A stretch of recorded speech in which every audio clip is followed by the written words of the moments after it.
Well, hi, Dharma. So we have been contacted by Darmatan from Rogue in order to amend their lease to add one of their subsidiary, and we also have been looking into. We had the beer garden that was added to the House of Spirits over a year ago, and I think that was supposed to be just a test to see if it made sense. So as I discussed it with Arma, we found that this is something that they want to just keep it on their lease and add on. I know we had a comment from Walter saying that he would rather have that just for a year versus permanent. Because he wants to see how that would affect others. In my discussion with Aaron, it doesn't seem like anybody had complained about this. As a matter of fact, it's the opposite. People like that.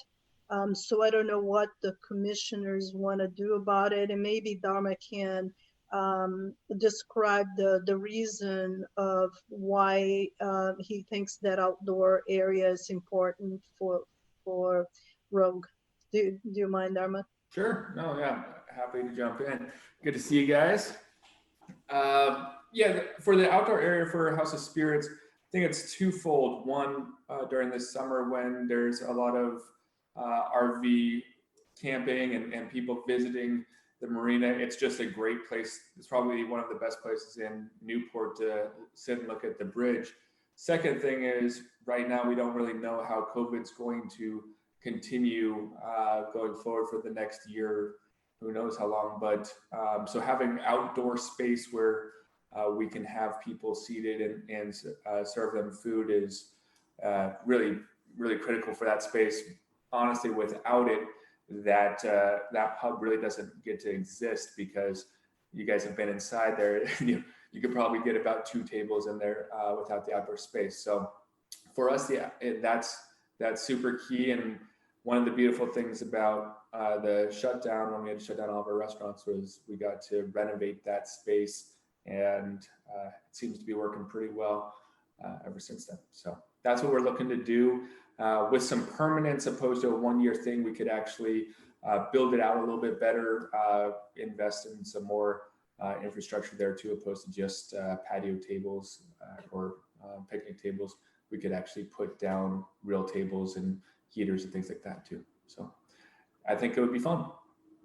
And one thing I can add to it is and when this was first did add in as a test for 6 months, the port did not charge Rogue for that. And now looking at what we normally charge, I added 30 cents per square foot for that area. So it's not much, it's just $285, but we would be charging for that area. And I don't believe that area imposed on any other uses of the marina. It's from reading, because I didn't prepare the original amendment, but from reading the emails, it seems like the only concern it was making sure the path wasn't blocked. And that's why if you look at the exhibit, you see 2 different areas, so that basically exempt the pathway so people can still walk through without necessarily being on their leasehold, and they should not be able to say put tables on the path. And so the actual use for the marina users will not be affected as far as I'm concerned.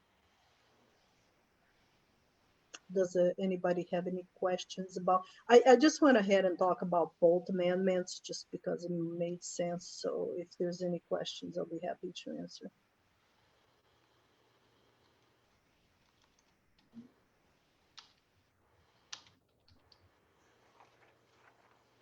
Okay, any comments from the commission? Jeff?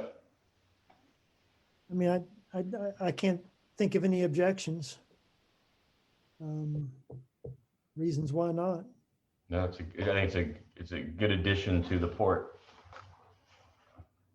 Yeah, I concur also. Yeah. Okay, Make a motion. okay. So I recommend a motion to authorize the general manager to execute the attached second amendment to lease agreement as presented. Second,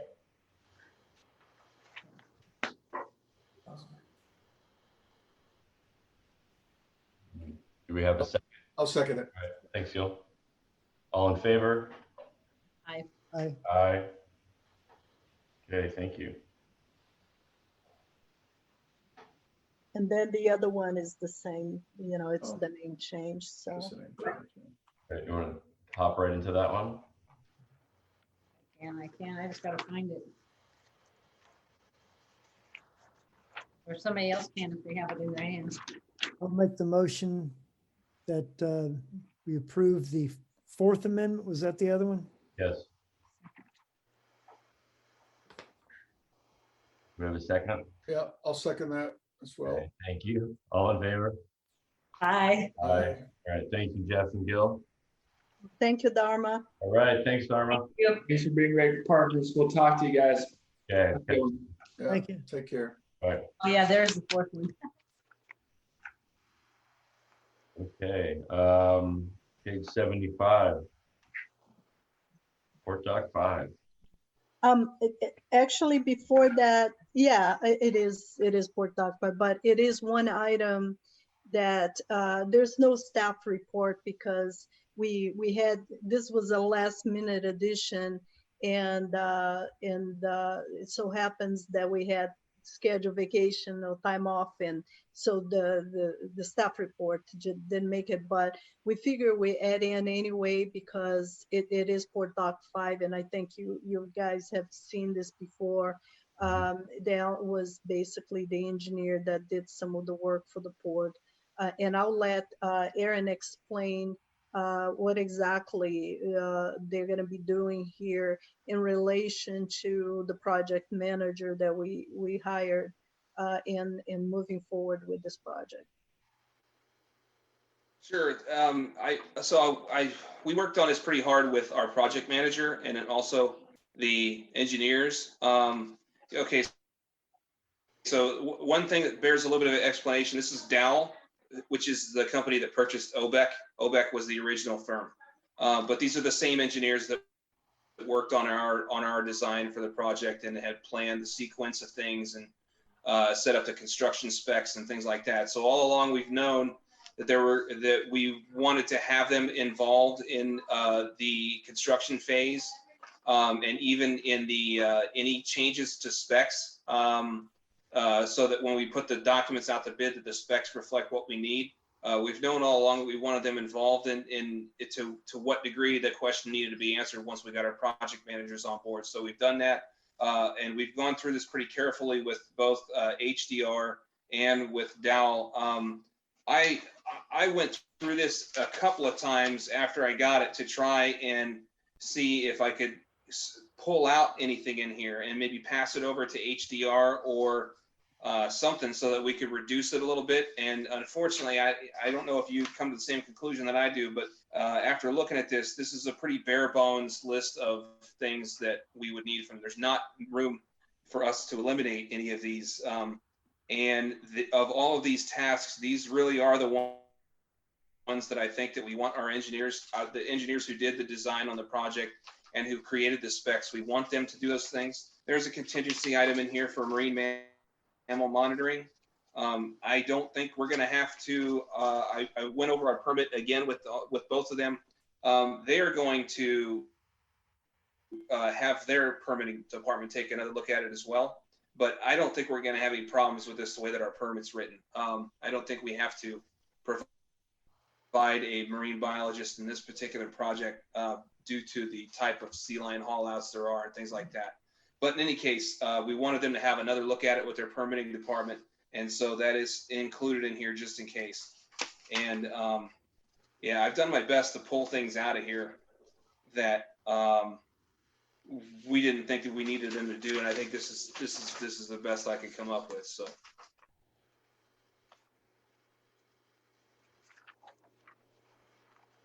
Aaron, why don't you also, since we're talking about this, why don't you also give a status of once this moves forward, how, schedule-wise, how we're doing with this project so the commissioners and the public understand.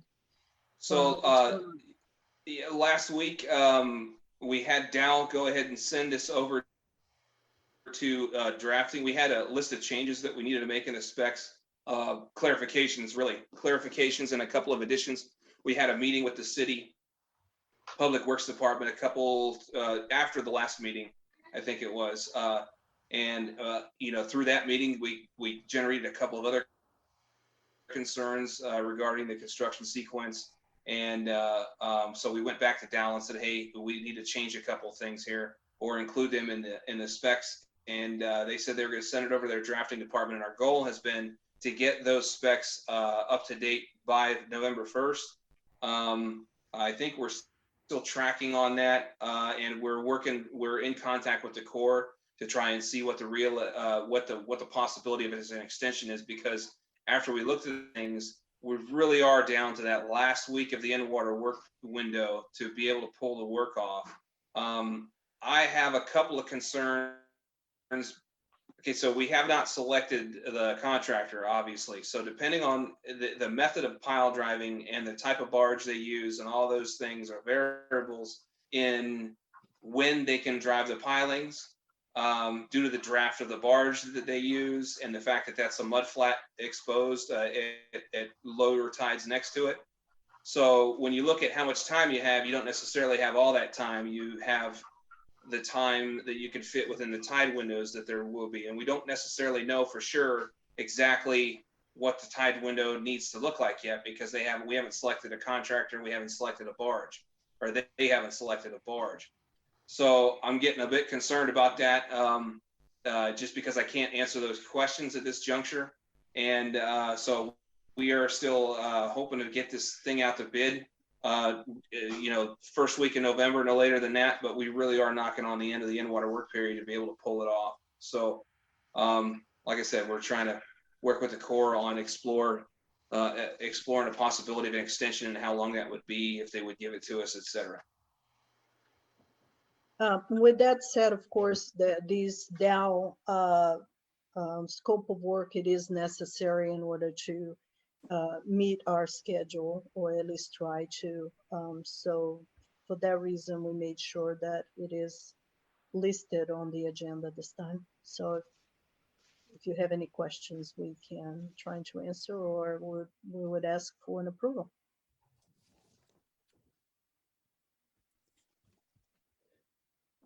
I have a question with the contractors. So do we have people, is there people in line? Do you have contractors in line once this is approved with the, for them to go forward? I mean, to go forward with this project? Do you have contractors? Because a lot of times contractors are months out. Is there somebody on hold or standby or they know about this project that they're willing to hop into, or? We have had contractors who are interested in bidding on it, even with this timeline, and that they are aware of the timeline. Okay. I'd say there are some. I would say this: we put it out to bid. We would push it we would put the time limits on everything to the minimum possible. We may have contractors that would come back and say that's impossible. I can't possibly do that. But there are contractors out there who have been aware of this, that have been tracking it and are prepared to enter bids. But we are also probably going to have ones that may complain about the compressed timeline of it too. Hopefully that answers your question.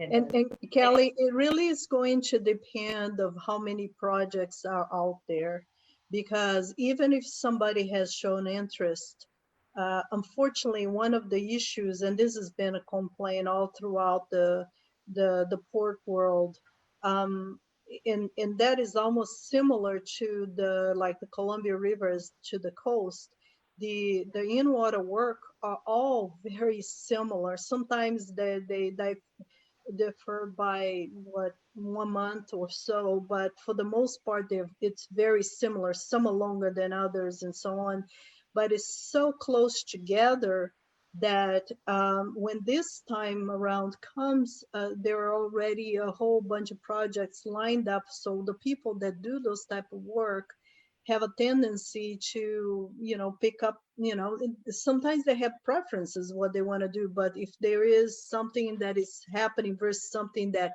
may or may not happen, Mhm. you pick your battles. So that is the challenge that we are dealing with right now. It's more of all of those contractors already spoken for other projects that matches the same in water work time frame. So that's something we won't know until we put an RFP out there. I have one, quick question. If we're unable to achieve this in-water work window, do you think we will need to do some type of intermediate step to fortify that area? Or do you think we will be able to survive till next November? You're talking about the pier itself, right? Yeah, is there anything emergency Band-Aid we would need to do, or? I think that, so if there's one thing that we might be able to do that would reduce, I don't think there's much we could do to the structure itself that's going to change it. But if all we're talking about is foot traffic and purely foot traffic to get across it and back, I think the risk is minimal. I think it's in good enough shape that that's not an impact. What concerns me is the daily.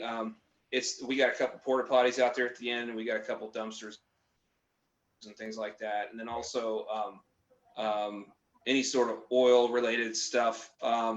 So we could pull those off the pier. That will be wildly unpopular, but it may be necessary.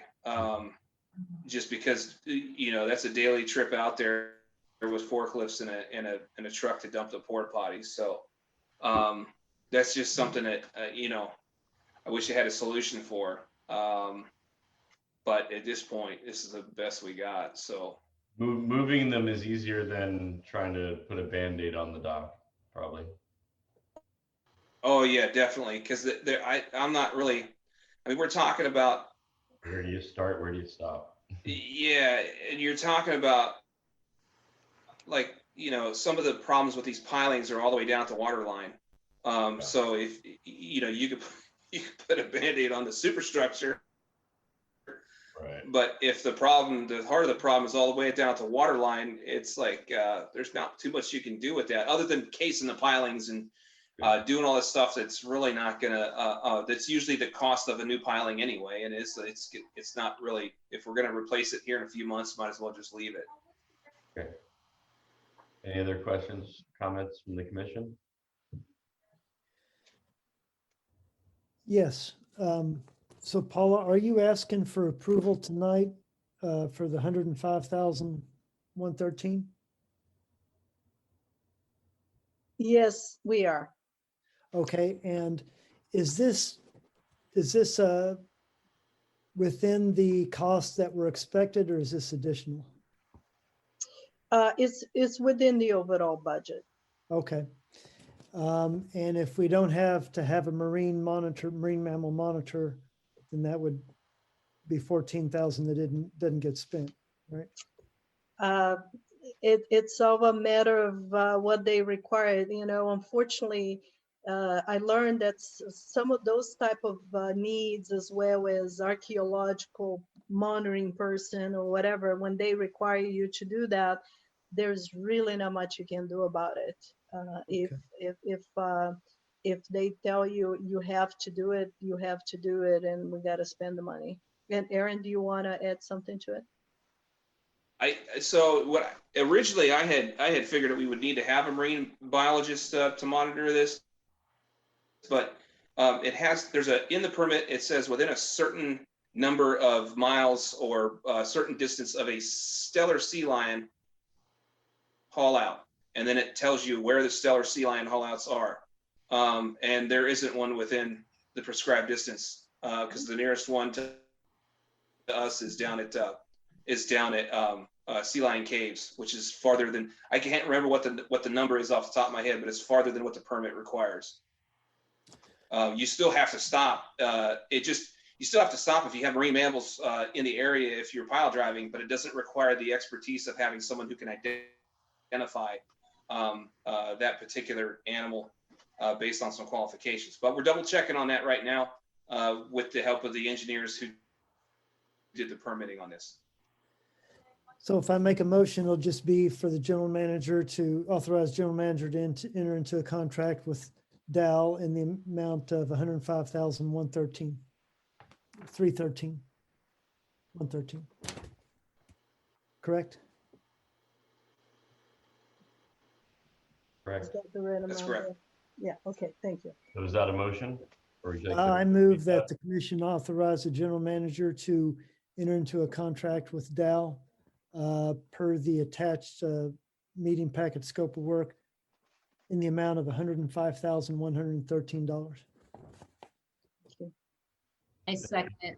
Thank you, Kelly. All in favor? Aye. Aye. Okay, let's move on to staff reports, please.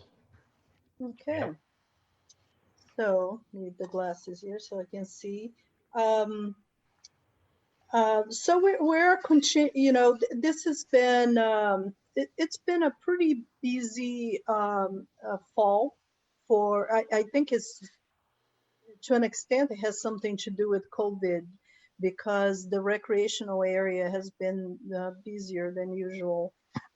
Pretty much the weather's been pretty good too, so every weekend's still been pretty full, but things are slowing down now a little bit, and I think it will continue.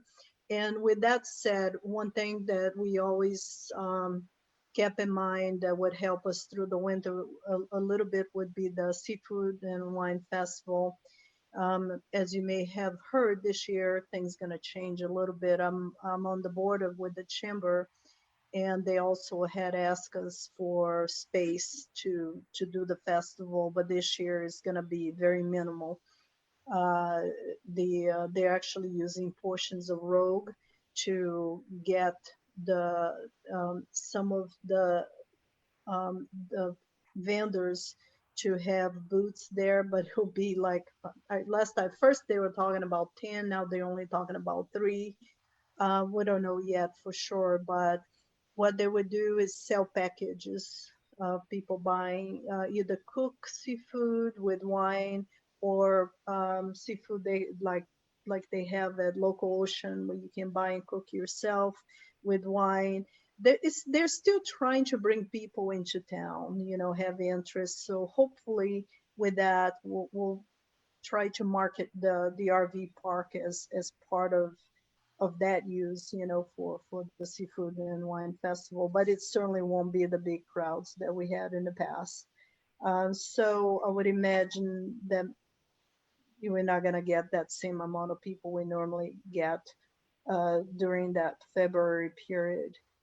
But things are, things are calming down, but it has been busy still.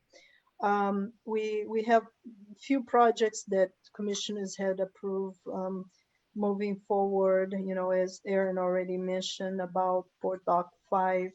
And we also had the electrical panels that the electrician or the electrical engineer, I'm sorry, have been looking at it and starting the work.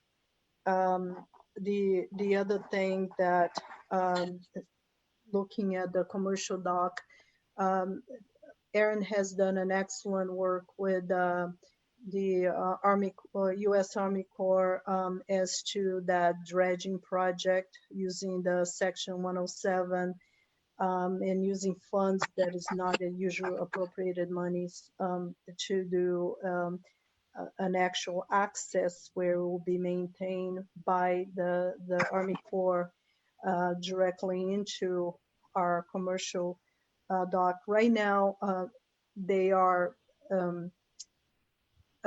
doing the evaluation to make sure that this is something that they can move forward. But I already heard through one of the PNWA meetings, they said that they believe it's been approved, and that was the Army Corps talking about it.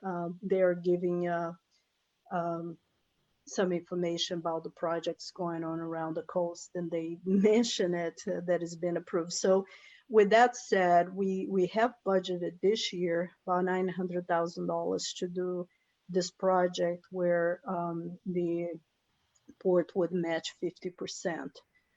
So this is a project that seems that it could move forward. And that would be a great project for us because it would dredge the channel into the marina, but it would also be maintained by the Corps. So you couldn't ask for better. This is not a typical project that the Corps would typically do.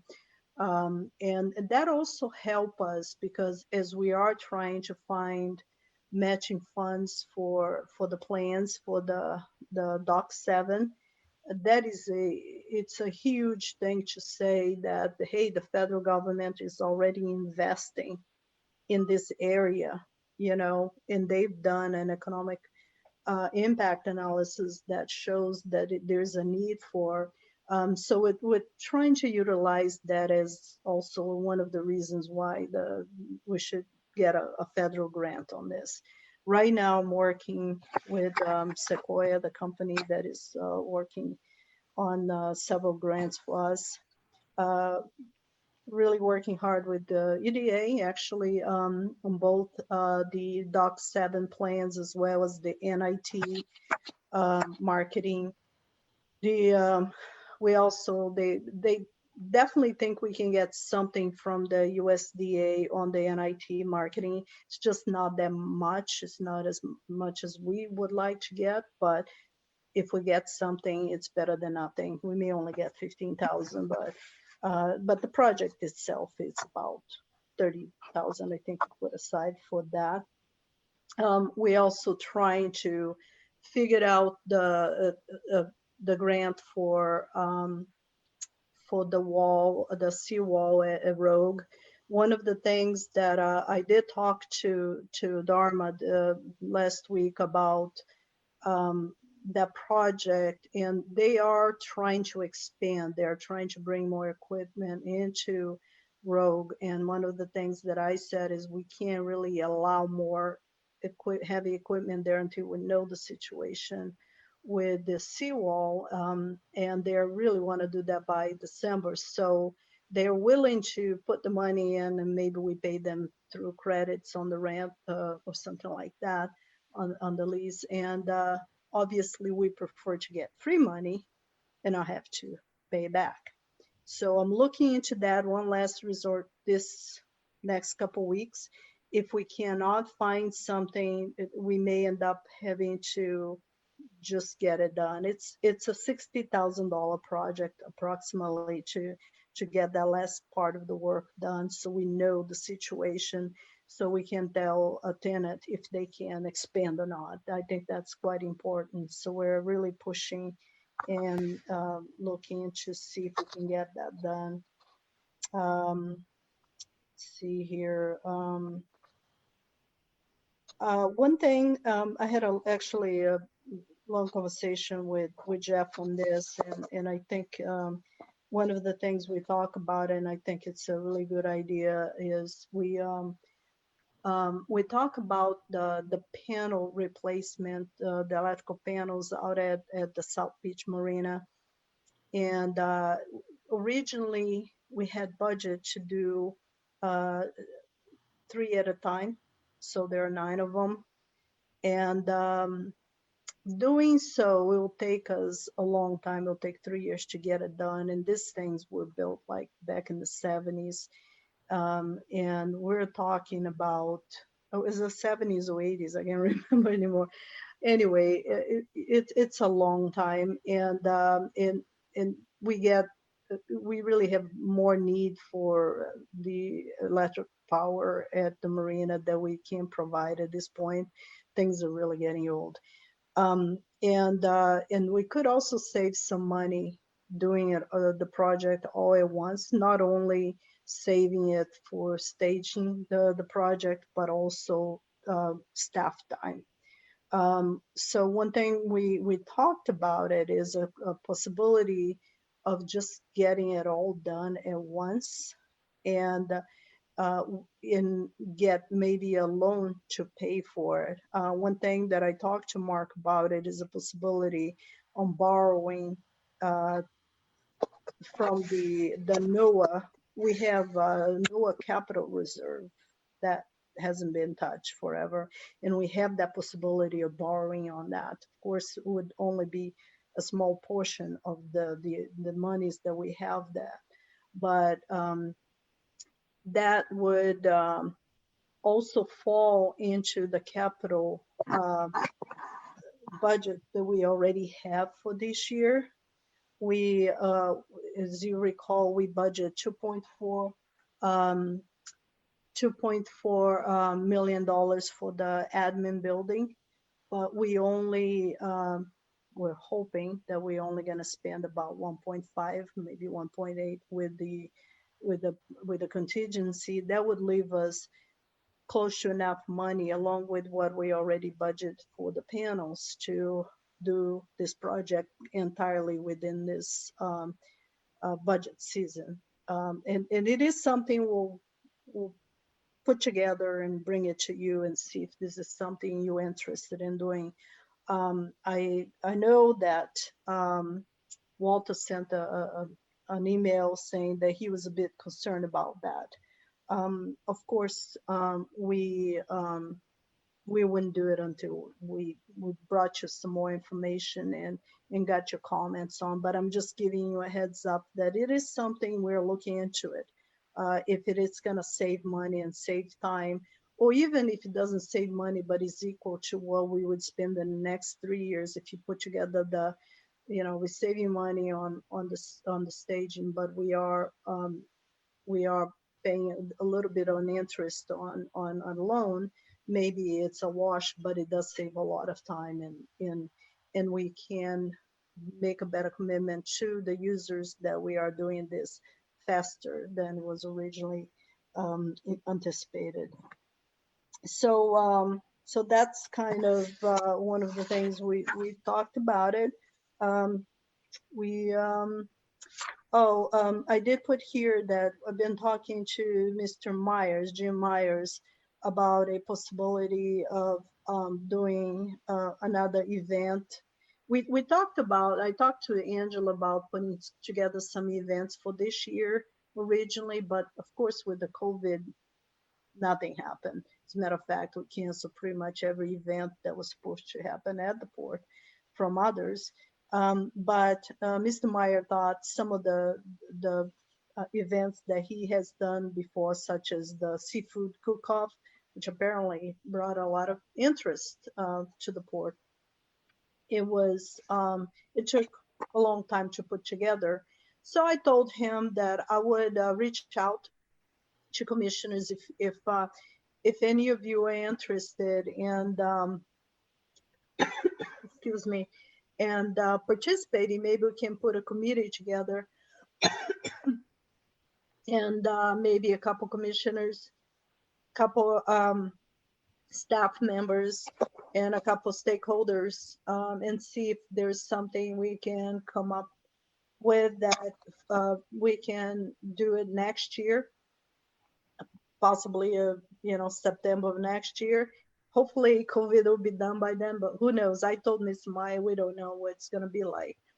I think at this point, I don't think we want to commit anything that we have to put lots of money into it and then not happen because of the virus. So, but I think it is good to start planning things like that. So if any of you have interest, let me know, and we'll make sure maybe we set up a meeting to talk about what needs to be done.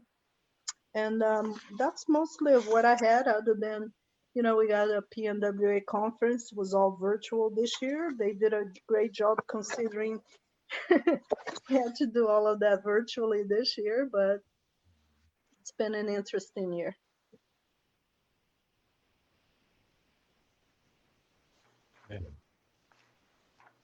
Anything else? Sal? Aaron and Mark, do you guys have anything else to add? One thing is, our electrical engineers added, this might seem kind of trivial, but it does matter a lot. On those load centers, if you do them all at once, you kind of reduce the opportunity for minor changes in parts and things like that. To where you got square D panels on one side, you got Bell, you got the different makes, all up and down and different. It's way easier to work on the equipment when it's all standard all throughout. And that's, I had kind of forgotten about that. That was a very good suggestion on his part. And if we did do the loan, there would actually be an agreement and it would actually show up on the balance sheet as a loan from general operating funds. So it had full documentation. Of course, it'd go through the commission before we did it. And the good thing about that kind of loan is we would be paying the interest to ourselves, instead of, anybody else. The money would just go right back. Whatever we pay goes right back into that reserve. So.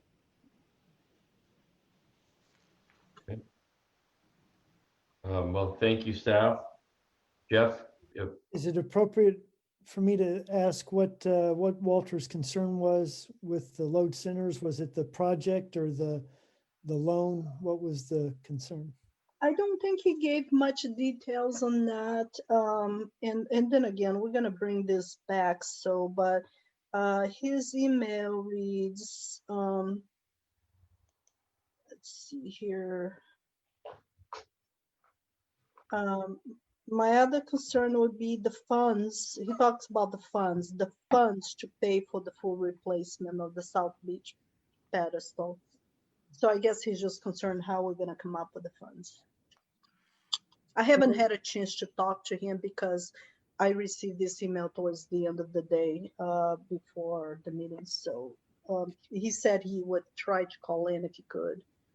I guess he wasn't able to, so. One thing I was thinking about that was if, there were some rates that were increased in South Beach to try to pay for some of these things. So it's similar to me, it's almost similar to what's taken place on the commercial side with some increase in mortgage rates that are effectively a little more official, like being put aside to pay for the electrical upgrades. To me, I kind of thought along something similar here that the funds will be in a way used from the increases to help pay for this. Now, I don't know how much it would pay for, but that was a thought I had, that it would be the increase in rates that would be paying the loan off. I don't know whether that pencils out. Mhm. Well, that was the whole concept when we start raising fees in both ends. I don't want people to think that we're raising fees just so we can have more money in the pocket. But first of all, we want to make sure a lot of those charges were at par, because what we learn is that a lot of the users that they're using different things depending on what their uses were not even paying for the port, for them to be at the port, where the port was paying for them in some cases, because by the time you added all the work, the utilities, I mean, you name it, the port was short. It was, and so some fees were raised for that reason, but some fees were definitely raised with the intent of making sure that we have enough money to do some of these things. I mean, we got some emails from people with a whole laundry list of things that they felt like we're not at par with other marinas because of this, because of that. And in some cases, they're right. But why are we not at par? Because we didn't charge enough from people, and we're never able to do those things. And that includes those pedestals. I mean, look how old that thing is, and how much needs to be changed. But that's why we raise some of the fees. And but you're right. If we can do this fast sooner than later, that's great. It's more of a matter, can the port find funding to do it?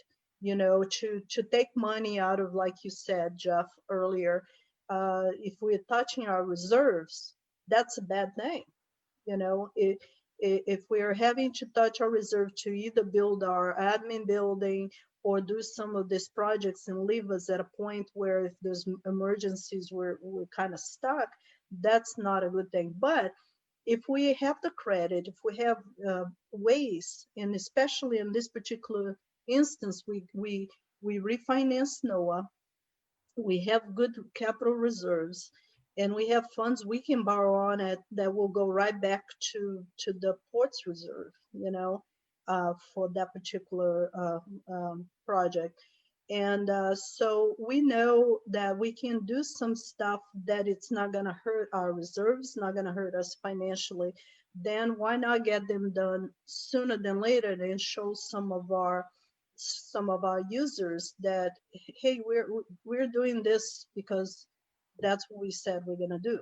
So I agree. I think it's a good idea if we're able to do it. Just a quick point, I keep hearing pedestals, and Aaron, correct me if I'm wrong, but we're talking the load centers, not the Center. pedestals. That's true. I do just, That's correct. Yeah. Yeah. Not marine power pedestals, but load centers. Yeah, I think was Walter mentioned pedestals, but it is the load center. so I just want to, so Paul, I just want to make sure I understand what you just said, that in fact, the fees that have already been increased were designed to help cover these kinds of costs, that the port's been looking at all these costs, and then have already raised it, because Jeff was talking about raising more fees, and I'm trying to figure out the philosophy of how we structure our fees, because I don't think it's in our interest to, every time there's an emergency, to raise a fee all of a sudden, right? We want to get a rational long-term fee structure that's already building in all these kinds. So that okay. So that is, Yeah, we have no intent to, every time we have some project, oh, let's raise fees. But what we are doing, however, is we are looking at where are we with those fees. Have we, when was the last time we raised this fee? What are the ports charging for this? So we are doing comparisons for some stuff that it maybe has been overlooked in the past. Yes, some stuff maybe we probably increased too quickly, but that's because it was really so off par that we really had no choice.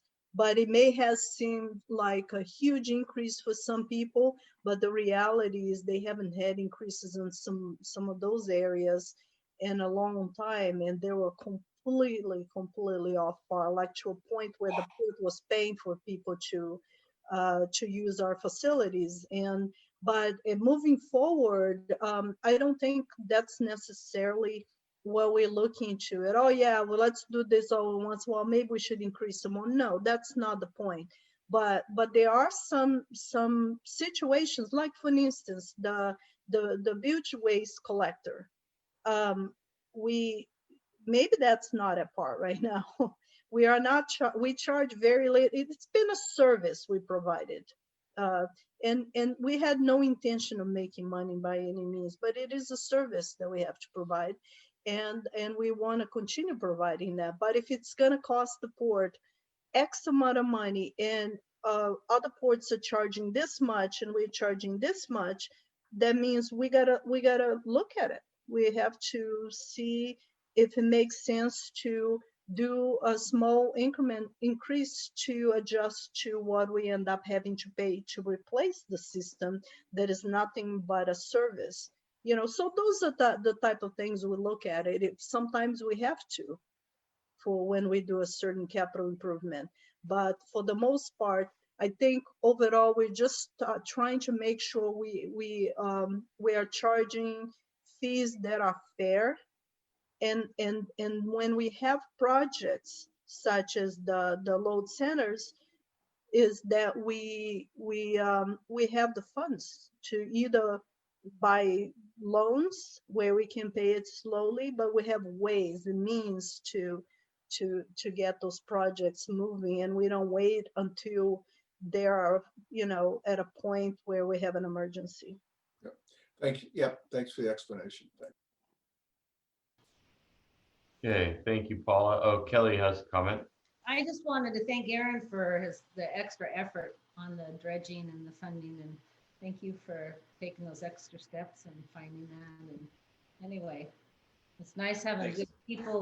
good people out there looking out after the poor. I mean, going those extra steps. Anybody can be a business person, but it's when you go those extra steps that make a difference.